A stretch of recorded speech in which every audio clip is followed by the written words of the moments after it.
Hey YouTube, West Texas Prepper. Another Wednesday afternoon out cleaning some pools after school. Finally remembered to throw the video camera in the truck. Wednesdays I've got some good windshield time and I've had some ideas on videos. I just haven't had time. School's going. Today is the 18th of September. So I've been busy with school and kids' activities, getting ready to close down the pool season, getting pools wrapped up. Still have pools to clean up until the end of the month. Today it was up 85, 86 degrees, so a lot of people still using their pools on the weekend, not during the week so much. And that's what I'm not doing right now. I'm going to work till about 8 o'clock this evening, and then we'll go pick up a kid at one of their activities and get them home, get myself home, get some dinner, and go to bed. But I know I hadn't put a video on in a while and wanted to get one made this afternoon. One thing that I've noticed on YouTube, since I do have a pool service, I have noticed in the preparedness community that some people are stocking up on pool chemicals for water sanitation. And I've talked to a few people back and forth and said it's a good idea if you have a pool to stock up on those. Being in the pool business, I know where a large percentage of pools are in my town and the surrounding areas. I work on quite a few of them. When I close down pools for the winter, I make sure that the water will stay potable within probably 24 hours of closing them down. Once you get the equipment up and running, you can get that water potable where you can actually drink pool water. If the chemicals are maintained properly, you can drink pool water without any ill effects. Excuse me. And so I've made some recommendations to people that if you have a pool, good, go ahead and keep some products around. Some products that people are looking at keeping, Power Powder and Power Powder Plus. Those are the two big brand names that are out there. There's a nationwide pool supply store that carries those that I do business with, and I use those two products. There's another product called Chlorbrite that is also a good product, and I've told some people to shy away from Chlorbrite from the standpoint that one bag of Chlorbrite, which is a pound, they recommend 2 to 3 ounces for every 10,000 gallons. Most residential pools are going to be around 15 to 20,000 gallons.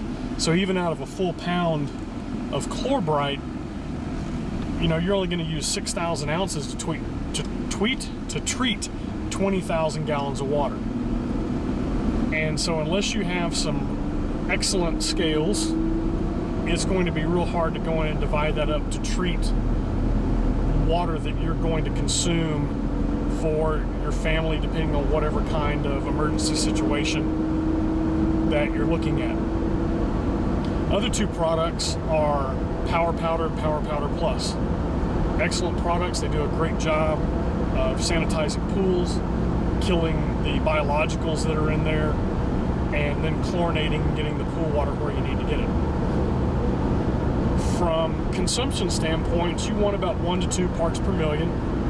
And I don't have my notes with me, so forgive me if I have to come back on and leave some notes on this when I edit the video. I'll do that.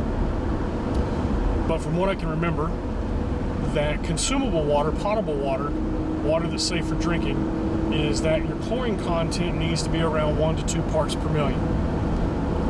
When you use a product like Power Powder, Power Powder Plus, that's easy to say, 5 times fast, is that a pound of those treat,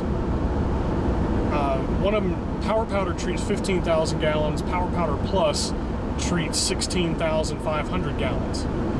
That's a lot of water.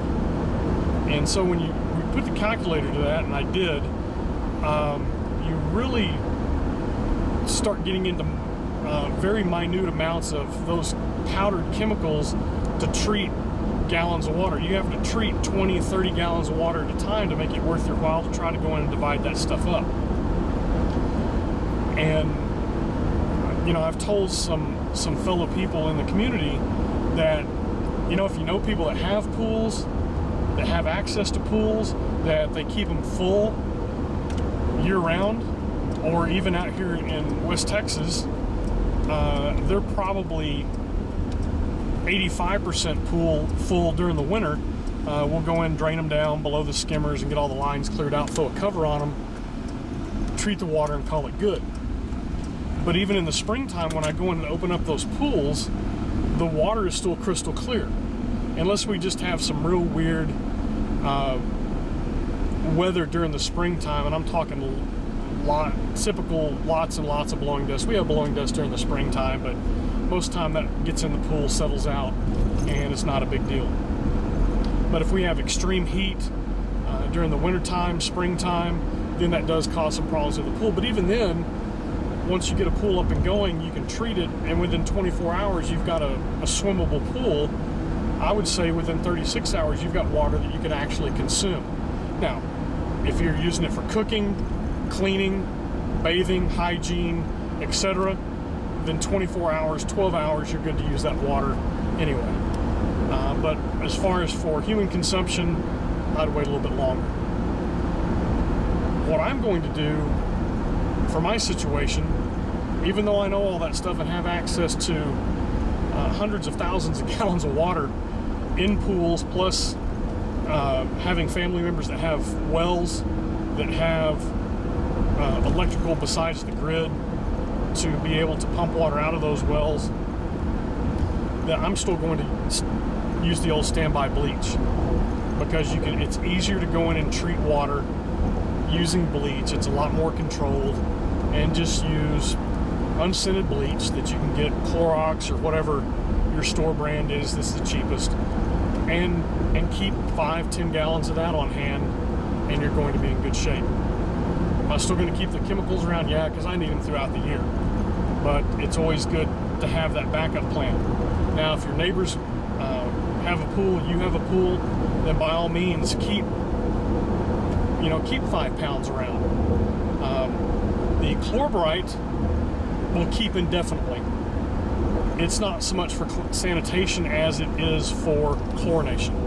The Power Powder and the Power Powder Plus, they have a shelf life of about 3 years on them before they start going bad. Other thing you need to keep in mind is those chemicals are oxidizers. They will rust products, so you have to watch out where you keep them. I don't keep a lot stored on hand anymore because I was having some rust issues with equipment. I'm getting to the point where I can start stocking a little bit more because I do have some outside storage that's not a problem. But just a heads up for those of you in the prepping community that are thinking about swimming pool chemicals, if you've got access to large amounts of water that are contained, and you have a way to filter that, and this road's bumpy today, you've got a way to filter that water and get it clean, filter the contaminants out of it in a short amount of time, I'd say within 24 hours or something like that, then I would keep some on hand. If not, just stick with a standard chlorine bleach and not worry about it. And that way you're going to be a lot more safe doing what you need to do in keeping with your sanitation for your potable water and taking care of those things. But I just wanted to bring that quick video. I'll check my numbers, and if the numbers are good, then I'm not going to do anything. If the numbers are bad, I will go in and annotate that down at the bottom of the video, and we'll get you taken care of that way. I appreciate you watching, YouTube viewers. I appreciate you watching my channel, subscribing. Leave me some feedback on what your plans are for water sanitation in some type of emergency SHTF or WROL situation, how you plan on obtaining water, filtering that water, etc., and we can discuss it. Thanks a lot, YouTube. We'll talk to you later.